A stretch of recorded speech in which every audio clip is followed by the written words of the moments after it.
Good morning, students. It's Wednesday, the 6th of May. So, real quick video today, guys. Not a whole lot to talk about other than just a couple updates. So, the newest bit, for those of you not paying attention to the news about the coronavirus, is that genetic studies have found that the coronavirus is actually two viruses. Technically now, we have the COVID-19, which is the one we've been hearing about mostly. However, there is a new version that apparently mutated from COVID-19. They're now calling SARS-CoV-2.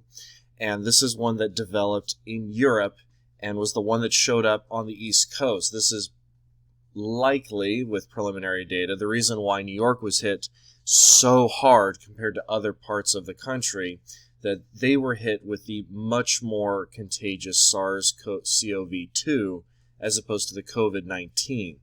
And the current data is that everywhere that these two viruses meet, the second one, the CoV-2, tends to overwhelm the other one and pushes it out. So this is a much more contagious, stronger version. And the other fun news is that if you get COVID-19, you can still get SARS-CoV-2. One does not give you immunity to the other. Now that's the bad news. Here's the good news, and also your history video for the day, World History Sophomores. So one of the cooler headlines lately is that the Irish are sending relief to Native Americans. Now the reason why this is historical is because about 170 years ago, during the potato famine in Ireland, and I know that sounds like a vaguely racist joke, but here's the basic history, guys, for those of you who weren't paying attention in class. In Ireland, the potato was the #1 cash crop, in the same way that, say, like corn is the #1 thing that we grow here in America, because it's cheap, it's extremely calorie efficient, meaning the amount of work you put into it gives you a very large amount of calories for your work. So it's a very efficient plant, especially for the poor, small farmers that were the majority of Irish farmers at the time. However, a disease came in and wiped out the crop, meaning people were literally starving to death. Very famously, and it's right here, the Choctaw people, which is a Native American tribe, and I do not recall which part of the United States they're from. I believe they're from somewhere on the East Coast. Collected about $170 to send to people in Ireland who were starving to potato famine. Now, I realize it doesn't sound like a lot now, but remember, 170 years ago, that was a lot of money. That was quite a significant amount of money.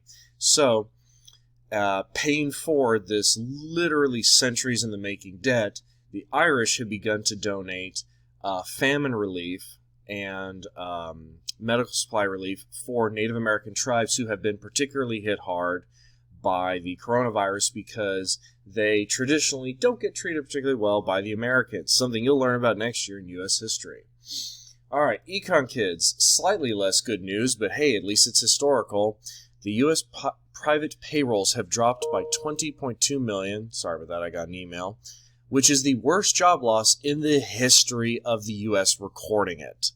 So in the amount of time during which the United States has kept track of payrolls, meaning how many people are being paid, this is the worst.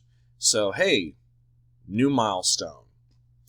All right, guys, and lastly, a bit on the nose. I meant to do this one much earlier, but I just forgot about it. It's gone through all these.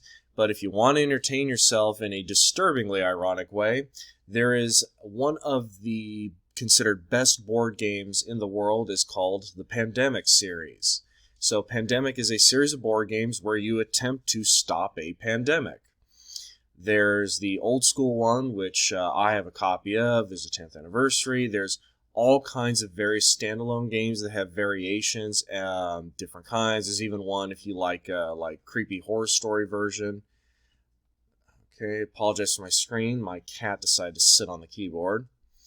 And famously, there's also the Legacy version, which adds kind of an RPG element. If any of you guys enjoy those kinds of like Elder Scrolls sort of games where you have a long-term build to it. So there's a 2-season Pandemic version, and there's various other ones. So there's pretty much a type for everybody. Each one has slightly different mechanics. But there you go. If you want to feel better about it, you can join the fight, at least for an hour-long game against the disease. All right, guys, I will see you tomorrow.